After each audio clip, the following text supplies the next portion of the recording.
Tapi rahmat Allah mengalahkan kadar logika manusia. Yang kadang-kadang ingin semua dijangkau rasional dalam hidupnya. Perhatikan rahmat Allah diturunkan.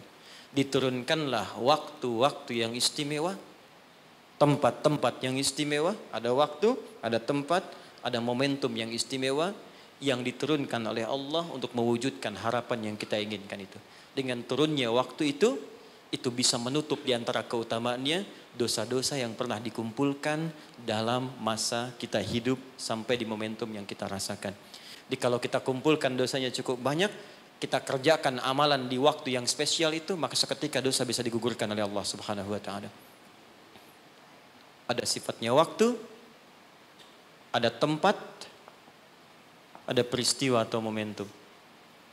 Di antara waktu yang mulia itu, yang saat Anda kerjakan amalannya bisa menggugurkan dosa, bahkan bisa merubah perilaku kita jadi lebih baik, adalah bulan Rajab. Saya ulangi, adalah bulan Rajab. Saking pentingnya bulan Rajab ini, Allah sampai menurunkan satu ayat untuk menyandingkan keutamaannya dengan bulan-bulan haram yang lain, serta Nabi sampai meminta kita untuk meningkatkan ibadah, dan bukan sekedar meminta, tapi Nabi sendiri meningkatkan ibadah di bulan ini sebagai pembuka kebaikan di bulan-bulan yang lainnya. Apa di antara keutamaannya? Ini yang coba saya urutkan dalam sisa waktu 10 menit ke depan. Dan apa yang bisa kita raih ketika kita mengerjakan itu. Oke. 1. Rajab adalah pembuka semua bulan kebaikan. Saya tanya sebentar. Di antara sekian bulan, 1 tahun 12 bulan itu, ada bulan yang paling baik, namanya bulan apa? Ramadan. Di situ ada puasa. Setelah itu ada apa? Yang kita dapat Idul Fitri di situ? Syawal, bahkan ada puasa. Apa lagi? Dzulhijjah, ya, ada Idul Adha di situ, Dzulhijjah. Kalau kita lihat hadisnya, bulan ke-11 pun Dzulqa'dah, bulan bagus, disebut bulan haram, Dzulqa'dah. Sebelum Ramadan, itu bulan yang sangat digemari oleh Nabi. Sampai Nabi banyak puasa di bulan itu. Yaitu Sya'ban. 1, 2, 3, 4, 5. Ada dari 12 bulan, ada 5 bulan yang sangat istimewa, sifatnya berurutan. Sya'ban 8, 9 Ramadan, 10 Syawal, Dzulqa'dah yang ke-11, Dzulhijjah yang ke-12. Pembukanya, pintunya, Rajab. Enggak mungkin bisa ke Sya'ban kecuali masuk Rajab dulu. Enggak mungkin dapat Ramadan kecuali Rajab dulu. Karena itulah Nabi bahkan pernah mengatakan dalam beberapa kesempatan, diteruskan sampai kepada kita, hati-hati, amalan-amalan ini. Bahkan ada ulama yang mengatakan, kalaupun kita enggak dapat Ramadan, minimal Rajabnya dapat. Karena itu pintunya. Dan kita enggak tahu, tadi saya mau ke sini Pak, di jalan itu, saya dengar informasi, ada orang yang sudah pesan tiket dan paket lengkap untuk umrah di bulan Ramadan. Ya, jadi jauh-jauh hari pesan karena tahu akan padat situasinya. Lalu tahu apa yang terjadi? Ternyata harap-harap ingin ke Ramadan, masuk bulan Rajab, wafat semua orang itu. Semuanya. Ini sangat menarik ini. Baru tadi saya di jalan, ya dapat informasi, ada seorang syekh dari Timur Tengah dia ceramah, ada sekelompok orang berharap-harap dapat kemudian berangkat di Ramadan, tiba-tiba wafat dia di bulan Rajab. Sampai ulama ini mengatakan kalau tak dapat Ramadannya karena kita nggak tahu kapan pulang, minimal Rajabnya. Maka apa yang kita lakukan di bulan Rajab ini seperti Nabi pernah contohkan kepada kita. Maka mulai dengan kalimat yang pertama, turun Quran surah 9 ayat ke-36. Saking pentingnya bulan ini, ada ulama mengatakan karena bulannya penting dan istimewa, maka setiap muslim mesti mengetahui keistimewaannya. Saya khawatir begitu bulan ini berhenti, kita kehilangan keistimewaannya. Maka keutamaan yang pertama ada di Quran surah ke-9 ayat ke-36. Saya agak cepat. Inna iddatash syuhuri 'indallahi 12 syahran fi kitabillah. Kata Allah jumlah bilangan bulan setahun ada 12. Yauma khalaqas samawati wal ard. Sejak diciptakan langit dan bumi aku telah tetapkan setahun 12 bulan. Minha arba'atun hurum. Dari 12 itu ada 4 yang spesial. Disebut bulan hurum. Ingat teman-teman, ada haram, ada muharram, ada al-muharram, ada muhrim, ada mahram, ada hurum. Itu beda. Haram, hukum. Larangan mengerjakan sesuatu. Apa hukumnya mabuk? Haram. Ingat, apa hukumnya mencuri? Haram. Hukumnya korupsi? Haram. Karena itu orang beriman gak mungkin korupsi. Awas, hati-hati. Awas, pegawai Pertamina yang beriman gak mungkin mencuri. Gak mungkin nyogok. Gak mungkin korupsi. Hati-hati, haram. Perbuatannya disebut muharram. Mabuk itu muharram, hukumnya haram. Jelas? Kalau kita ingin meninggalkan yang dilarang itu, yang haram-haram, tambahkan hamzah di depannya, harakatnya menggunakan ahrama. Sifatnya disebut ihram. Karena itu kalau Anda sudah mengenakan kain ihram, ada ajaran hikmah di situ, falsafahnya. Kalau sudah pakai kain ihram, maka tinggalkan semua larangan-larangan. Nggak boleh potong kuku, nggak boleh merusak tanaman, nggak boleh tepuk nyamuk, nyamuk seharga kambing. Anda tepuk, bayar damnya seharga kambing. Ihram. Itu latihan. Maksudnya pulang umroh, pulang haji, sudah terbiasa meninggalkan yang haram. Jangan pulang umroh, korupsinya lebih gede misalnya. Ya. Jangan kurang umroh, dosanya lebih banyak. Ya, seperti masuk pom bensin, masuk Pertamina. Dimulai dari 0 ya. Nah. 0, kosong lagi. Hilangkan. 1, 2, 3, kosong. Pelakunya disebut muhrim. Kalau dia punya kakak, punya adik yang tidak diperkenankan menikah di antara keduanya, maka disebut mahram namanya. Kalau Anda kumpulkan semua itu, latihan meninggalkan yang haram, terbiasa mengerjakan yang halal, menjauhi yang dilarang, maka disatukan menjadi jamak, bentuknya disebut hurum namanya. Ada 4 bulan disebut bulan hurum, 3 berurutan kata Nabi, 1 terpisah. Yang 3 itu Dzulqa'dah 11, Dzulhijjah 12, Al-Muharram bulan pertama, yang keempat namanya Rajab. Dan kita sekarang ada di bulan ini. Siapa yang masih ingat sekarang tanggal berapa? Sekarang tanggal 17 Rajab 1441 Hijrah. Kita sekarang ada di bulan spesial ini. Amalan pertama, apa yang harus kita kerjakan di bulan ini? Teruskan ayatnya. Dzalikad dinul qayyim fala tadhlimu fihinna anfusakum. Orang yang agamanya benar, yang Islamnya baik kata Allah, maka dia akan memanfaatkan Rajab dengan mengerjakan amalan yang pertama. Apa itu? Fala tadhlimu fihinna anfusakum. Mulai banyak evaluasi diri supaya tidak berbuat zalim, minimal berlatih di bulan ini. Amalan pertama, introspeksi diri.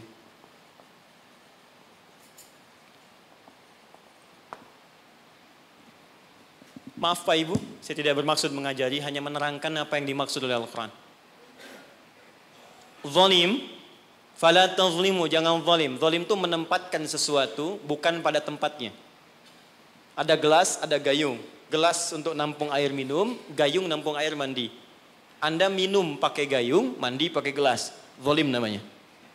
Nah sekarang, anfus jamak dari nafas tubuh kita. Ya ini anfus itu jamak dari nafas nih kita. Dari ujung kepala sampai ujung kaki. Setiap tubuh ini sudah diterangkan oleh Allah fungsinya. Misal, mata fungsinya melihat yang baik. Quran surah ke-24 ayat 30. 31 untuk perempuan. Lisan untuk bicara yang baik-baik. Quran surah 49 ayat 11 sampai 12. Sampai kaki, sampai ke ujung kaki. Melangkah pada yang baik. Quran surah misal ke-25 ayat 69. Ya, baik, semuanya sudah diatur. Dari ujung kepala sampai ujung kaki. Kalau Anda gunakan setiap anggota tubuh di luar hal yang Allah telah tetapkan, berarti zalim sifatnya. Contoh, mata tadi melihat yang baik-baik. Sekarang mata dipakai melihat yang tidak baik. Berarti mata berbuat zalim dalam kehidupan. Saya tanya sampai dengan siang hari ini, berapa kali mata digunakan untuk melihat yang tak baik? Mungkin dari mata ini ada dorongan untuk berbuat yang tak baik. Itu sebabnya yang menjadikan keluar dari masjid kadang-kadang ada sepatu hilang, sendal hilang. Apa yang pertama melihat? Mata terdorong kemudian kepada nafsu. Baik, sampai ke ujung kaki, berapa kali berbuat yang keliru. Itu mungkin yang menghambat kesuksesan yang dikerjakan saat ini. Karena lisan dengan teman jadi nggak akrab. Karena pendengaran yang keliru muncul fitnah. Karena melangkah pada yang tidak benar muncul hal yang menjadikan perselisihan. Berapa banyak yang kita harus evaluasi. Maka yang pertama, ini masih ada waktu? Masih, sampai jam berapa ini? Oh, ini Pak Nanang kalau rakyatnya sudah begini nggak ada pilihan nih. Baik, tahan baik-baik. Ini terakhir bagiannya. Maka kalau kita sadar ada yang berbuat yang tidak baik, maka saya berikan gambaran singkat bagaimana cara memperbaikinya. Sekarang lihat sini. Teman-teman masih ingat nggak pemilik rezeki siapa? Allah. Yang punya kedudukan siapa? Allah. Yang punya kebijakan siapa? Allah. Sekarang kita bekerja kan supaya Allah kasih pada kita kan? Nah, sekarang kata Allah, kerjakan ini, jangan lakukan ini. Lalu Anda mengerjakan yang dilarang oleh Allah. Dan berharap mendapatkan apa yang akan diberikan oleh Allah, maka mustahil. Sekarang nggak usah bicara tentang Allah lah. Anda ingin dapat sesuatu, tapi dengan orangnya punya hubungan buruk, kan mustahil bisa dapat yang diinginkan. Anda mau datang ke si B, tapi Anda tidak punya hubungan baik dengan si B. Apa yang tidak diinginkan si B, Anda kerjakan, mustahil Anda dapatkan. Sekarang karena itu Nabi ilustrasikan begini.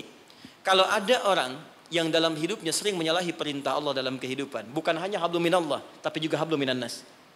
Karena hukum kehidupan dunia nanti diikat oleh hukum dunia. Akhirat diikat dengan kaidah akhirat. Jadi kalau Anda ingin kaya, ya Allah, kaya itu dunia. Maka hukum dunia diturunkan. Kerja itu hukum dunia. Jujur hukum dunia. Maaf, punya attitude yang baik hukum dunia. Membangun hubungan baik dengan sesama pun hukum dunia. Maka dari itu, maaf, sekalipun Anda punya hubungan yang tidak baik, bukan dengan muslim, dengan non-muslim misalnya punya perilaku buruk yang tidak diperkenankan oleh syariat. Anda bohong pada non-muslim, Anda misalnya zalim pada non-muslim, berlaku juga, jangan harap karir Anda sukses. Sama persis. Ya, sekarang perhatikan baik-baik. Kalau ada orang berbuat maksiat kepada Allah, melanggar dua ketentuan tadi, maka kata Nabi, naqtas sauda, diberikanlah kemudian di atas katup hatinya noda-noda hitam. Semakin banyak dikumpulkan, semakin menutup seperti ini. Kalau sudah menutup begini, banyak maksiatnya, banyak salahnya, banyak kurangnya, bukan hanya pada Allah, tapi juga hubungan dengan manusia, maka anna yustajabu lidzalik. Bukan Allah nggak mau kabulkan doanya, tapi mental setiap diminta. Perhatikan. Masuk minta, diturunkan, balik. Diturunkan, balik. Diturunkan, balik. Setiap dimintakan. Nabi pernah mengisahkan seorang thumma dzakara rajula yutilus safara asy'atha aghbara. Ada orang datang berkelana pengen berdoa kepada Allah menempuh perjalanan panjang. Doa yang dikerjakan saat perjalanan panjang cepat dikabulkan 2 kali lipat dari yang biasa. Kemudian menyebut nama Allah al-asmaul husna. Doa yang dibuka dengan al-asmaul husna cepat dikabulkan. Yang ketiga dia mengangkat tangan. Doa yang dilakukan dengan mengangkat tangan cepat dikabulkan dibandingkan dengan yang diam.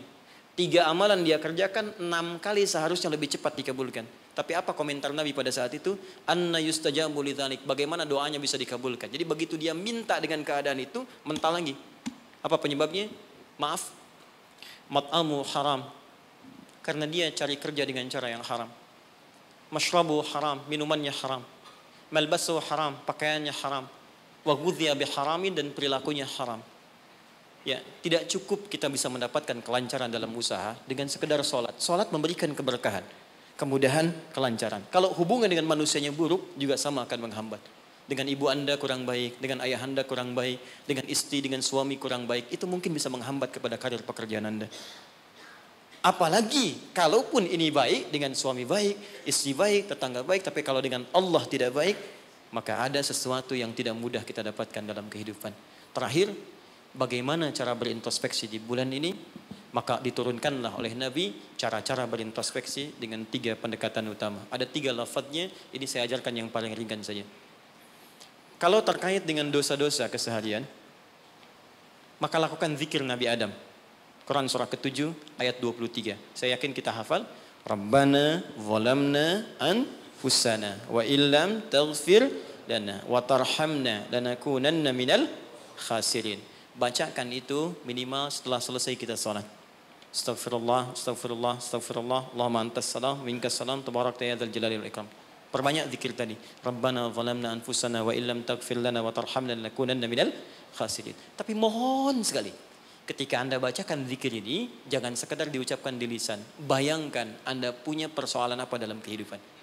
Jadi ketika Anda bacakan, mata Anda zalim, rasakan kezaliman itu. Ketika dengan orang tua tak bagus, bayangkan perbuatan buruk yang sedang Anda kerjakan. Begitu Anda bacakan, air mata Anda menetes, seketika ampunan Allah akan diturunkan kepada kita. Dan gugur perbuatan buruk yang pernah kita lakukan. 2, jadi cepat, ada dosa yang terkait dengan aktivitas pekerjaan yang sedang kita lakukan. Kenal Nabi Yunus? Bagus. Nabi Yunus itu kan berdakwah. bekerja, beraktivitas. Cuma sayang dalam pekerjaan itu tantangannya begitu tinggi. Nanti ada lain kali kalau ngaji kesini lagi, jangan ngambil yang jauh-jauh ya, yang Anda butuhkan aja. Ya, ini kan teman-teman ada di dunia pekerjaan. Kenapa Anda nggak mengeluarkan fikih bisnis dalam Al-Quran, manajemen misalnya bisnis dalam Al-Quran tentang pekerjaan itu aja yang dibahas. Itu lebih terasa nanti apa yang kita butuhkan, itu yang kita dapatkan. Ada di Quran cara misalnya memudahkan kita mendapatkan kemudahan dalam pekerjaan, tantangannya apa saja, ini yang terjadi kalau Anda bisnis begini, ini yang mungkin terjadi pada orang, penyakit ini yang muncul dari ria untuk diri yang meraih kesuksesan, dari yang iri hati, yang dengki, mengobatinya bagaimana, ada semua. Nah, Nabi Yunus salah satu tipikal yang dicontohkan oleh Allah, sedang beraktivitas, bekerja, dapat tantangan tidak biasa. Ingat ini ya, kalau tantangannya begitu tinggi, maka lawannya sepadan. Di balik itu Allah ingin menganugerahkan anugerah yang tidak biasa. Karena ujian berat tidak akan diberikan pada orang kecil. Ya, jadi kalau Pertamina misalnya sedang menghadapi ini sesuatu yang besar, tantangan besar, artinya di balik itu ada anugerah besar yang akan dihadapkan kepada Anda. Karena itu ingat baik-baik. Dalam konteks ini Al-Quran mengatakan hanya orang-orang besar yang bisa melewati itu. Kadang-kadang di situ akan kelihatan. Orang yang cuma malas numpang kerja saja akan terlihat. Orang yang butuh tantangan, dia akan dihadapkan pada kesuksesan. Secara singkat, dakwah diusir, masuk ke kapal sampai dilemparkan ke lautan. Ya, jadi dakwahnya diisengi, diusili sampai yang terakhir puncaknya dilempar ke lautan, masuk dalam perut ikan paus. Saya mau tanya sebentar, kalau masuk perut ikan paus kira-kira pengap atau tidak? Sudah pernah masuk? Pengap, gelap, sulit kan? Baik ya? Nah, gambarannya nonton film Pinocchio kelihatan kan? Nah, sekarang lihat baik-baik. Ketika Nabi Yunus alaihissalam ada dalam perut ikan paus itu, sempat terlintas dengan sifat kemanusiaannya. Kapan saya bisa keluar dari persoalan ini? Kapan Allah tolong saya? Itu fitrah kemanusiaannya. Tapi fitrah kenabiannya karena beliau maksum, diluruskan oleh Allah. Jangan mengeluh. Ini jalan menuju kesuksesan. Bagian dari kebaikan yang mungkin kamu akan dapatkan. Lakukan zikir ini, begitu diucapkan zikirnya, dikeluarkanlah dari kesulitan itu. Saya mau tanya sebentar. Tadi masuknya ke perut ikan apa? Ikan paus. Tapi ketika dikeluarkan, bahasa Qurannya, bukan saya keluarkan dari perut ikan paus, tapi Allah katakan dengan kalimat yang sangat indah.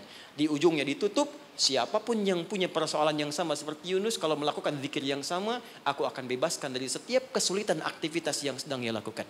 Buka Quran surah ke-21, ayat 87 sampai 88. وَذَنُّونِ إِذْ ذَهَبَ مُغَاضِبًا فَظَنَّ أَن لَّن نَّقْدِرَ عَلَيْهِ فَنَادَى فِي الظُّلُمَاتِ أَن لَّا إِلَٰهَ إِلَّا أَنتَ سُبْحَانَكَ إِنِّي كُنتُ مِنَ الظَّالِمِينَ فَاسْتَجَبْنَا لَهُ فَنَجَّيْنَاهُ مِنَ الْغَمِّ. Masuk ke perut ikan paus, tapi dikeluarkan bahasanya menggunakan gham. Apa itu gham? Gham itu secara singkat awan gelap yang menaungi. Ghammun. Orang Arab menggunakan kalimat gham pada setiap peristiwa yang membuat kita gelap, pengap, lelah, capek. Anda yang ngajukan tender, Anda yang dapat proyek diserobot oleh orang lain. Bukankah tiba-tiba merasa lemas? Langsung gelap, padahal matahari begitu terang. Jadi nggak enak makan, jadi lunglai, tiba-tiba stres. Ya, dirawat saja. Anda yang mencoba melamar, tiba-tiba dipinang oleh orang lain. Ya, gelap, capek, lunglai. Ya, gelap, itu gham namanya. Jadi maaf, ada orang yang memang gak masuk ke perut ikan paus, tapi mengalami peristiwa yang luar biasa. Tantangan besar, jahilin orang, oh, kok mesti saya? Tiba-tiba keluar di lisan, ya Allah kenapa saya? Saya tahajud, saya puasa juga. Saya baca Quran juga ya Allah. Apa kurang saya? Kurang sabar. Ya, ternyata kadang-kadang terucap teman-teman sedang kerja. Ya, bebannya begitu tinggi. Udah gali-gali, udah tahajud, minyaknya gak dapet. Ya, atau tiba-tiba sudah dibilang nggak dapat terus diambil orang gitu. Apa yang harus dikerjakan? Itu pernah terjadi. Kata Allah, lakukan zikir Nabi Yunus alaihissalam. Ada yang salah dalam diri kita. Yang ngatur itu Allah. Jangan mengeluh. Ya, 2 kali lipat motivasi munculkan lagi, petakan lagi, tambah lagi pengetahuannya, kerja lebih maksimal lagi, maka pembukanya dibuka dengan kalimat zikir. Ini yang membebaskan kita dari kesulitan. Jadi kalau Anda sedang praktek, kerja dimanapun, offshore kah itu atau di darat kah, atau ada kesulitan di kantor, bacakan zikir ini.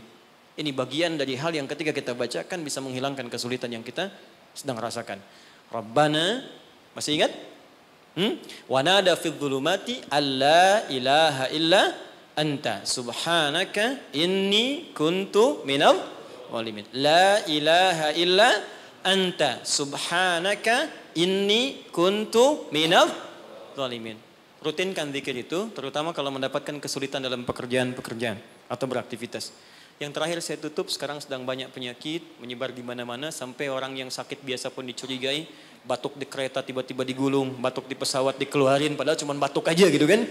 Ya, ada juga yang kemudian kena ini, kena itu dan sebagainya. Kita mesti kuat. Ya, karena kepanikan itu juga bagian dari kelemahan yang mungkin bisa menambah penyebaran virus atau apapun dengan cepat. Maka Allah mengajarkan zikir lewat Nabi Ayyub alaihissalam.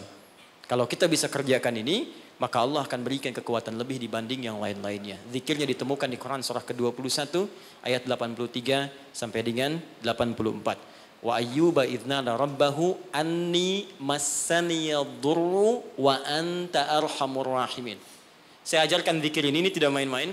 Kalau ada yang divonis penyakit, entah Anda, kerabat Anda, keluarga Anda, sepupu dan sebagainya, dan dokter mengatakan mustahil sembuh, maka bacakan zikir ini. Allah sudah berjanji di ayat 84-nya, siapa yang mengamalkan zikir ini, saya akan sembuhkan penyakitnya, walaupun ia menderita penyakit seperti Ayyub alaihissalam yang tidak pernah dialami orang sebelumnya atau dirasakan orang setelahnya. Karena kadang-kadang ada keluhan ketika sakit. Ya Allah, kenapa saya begini? Ya Allah, kapan sembuhnya? Bacakan zikirnya, Anni massaniyadurru wa anta arhamur rahimin. Saya tutup. Rajab, keutamaan yang pertama akan mempercepat anugerah Allah untuk mengampuni dosa-dosa yang pernah berjalan selama hidup kita. Maka isi bulan ini dengan istighfar. Istighfar yang baik, koreksi diri kita. Sehingga saat masuk bulan Ramadan, kita sudah dalam keadaan yang optimal untuk bisa mendapatkan semua kenikmatannya. Maka mohon izin, maaf, pulang dari sini, coba cek dulu Pak ya. Ibu di rumah dengan anak-anak mungkin ada masalah, selesaikan. Dengan pasangan hidup, di kantor. Jangan sampai itu yang memberatkan Anda ketika pulang kepada Allah Subhanahu wa Ta'ala. Ini bagian pesan yang pertama. Yang kedua, tingkatkan amal saleh. Ya, Ibnu Abbas mengatakan, orang yang sengaja maksiat di bulan Rajab, karena tadi ada ayatnya, maka dosanya 2 kali lipat di hari biasa. 2 kali lipat. Di orang yang bikin hoax sekarang ini, jadi buzzer, jadi macam-macam, itu 2 kali lipat dosa hari biasa. Bahkan zaman jahiliyah pun kalau muncul Rajab, itu puasa maksiat Pak. Bisa puasa maksiat. Di orang jahiliyah, Abu Jahal dan kawan-kawan, itu kalau dicela di bulan Rajab, balasnya bulan depan. Ya libur dulu gitu. Nah, sekarang orang jahiliyah aja takut bermaksiat di bulan Rajab. Maka bagaimana dengan kita yang masuk dalam nilai-nilai kebaikan? Ya, 2 itu. Sama persis dengan orang yang berbuat baik, pahalanya 2 kali lipat di hari biasa. Itu nasnya ada tersambung pada Ibnu Abbas radhiyallahu taala anhuma. Dari sini Nabi menganjurkan kita kemudian mengistimewakan bulan ini dengan meningkatkan amal soleh. Saya tutup, ada satu amalan yang kalau Anda kerjakan bisa menggabungkan keseluruhan yang tadi. Amal itu disebut dengan puasa namanya. Saya ulang, amal itu disebut dengan puasa. Sebab orang puasa akan otomatis meningkatkan amal soleh yang lain. Orang puasa, sholat sunnah dikejar. Jangankan yang fardu. Anda nggak puasa, belum tentu sholat sunnah. Tapi kalau sedang puasa, jangankan fardu, ketinggalan sunnah Anda bisa gelisah. Lihat Ramadan, ibu-ibu berani naruh sajadah, bertarung saat maghrib, bukan untuk isya, untuk tarawih. Nyimpan sajadah saf paling depan tuh. Ya, padahal tarawih hukumnya sunnah kan? Nah, jadi sunnah tuh dikejar, nggak ada yang minta dicari-cari. Anda Ramadan cari yatim fakir, kenapa? Sedang puasa. Yang kedua, puasa bisa menghambat maksiat. Nggak ada orang demi Allah saya katakan, koruptor kalau puasa, nggak korupsi dulu. Ya, pencuri nggak nyuri dulu. Puasa, karena psikologi orang puasa nggak mau berbuat maksiat, takut batal puasanya. Orang pemarah pun semarah-marahnya, sedang puasa bisa berhenti marah. Buka jam 6 kurang 5 diprovokasi. Dia diem aja. Istrinya nanya, papa nggak marah? Ntar habis buka. Dia tahan. Nah, jadi tolong hidupkan bulan ini. Yuk kita mulai. Jangan, coba dulu pelan-pelan ya. Jangan langsung tinggi-tinggi. Sehari dulu puasa. Sekarang Kamis, tunggu Senin. Karena kalau orang banyak puasa, kita puasanya akan lebih ringan. Ya, nanti kalau sudah Senin, istirahat dulu. Kamis puasa lagi. Ya, supaya terbiasa. Nanti saat Ramadan, kita sudah lebih sempurna. Tapi hati-hati. Karena bulan ini istimewa. Dulu banyak orang abai tentang bulan ini. Sehingga ada orang-orang yang tidak mengerti. Berbuatlah dengan membuat hadis-hadis palsu. Ya, siapa yang puasa sehari bulan Rajab akan dapat begini. Siapa yang sholat pertama bulan Rajab diampuni semua dosanya. Pernah dengar hadis itu? Hadis itu palsu. Bahkan saking palsunya, di kitab hadis palsu pun tidak ditemukan. Saking palsunya. Tapi ada salah persepsi di masyarakat. Apa salah persepsinya? Dikira Rajab nggak ada keutamaannya. Karena yang diketengahkan hadis palsu. Akhirnya orang malas puasa. Orang malas sholat malam. Padahal yang sahih ada. Jadi kalau ada yang sahih, kenapa menggunakan yang palsu? Jadi kalau Anda ingin sholat malam, sholat saja. Tahajud namanya. Silakan tahajud, perbanyak malam, tingkatkan ketaatan. Siangnya silakan puasa, gunakan yang sahihnya. Mudah-mudahan dosa kita diampuni oleh Allah Subhanahu wa taala.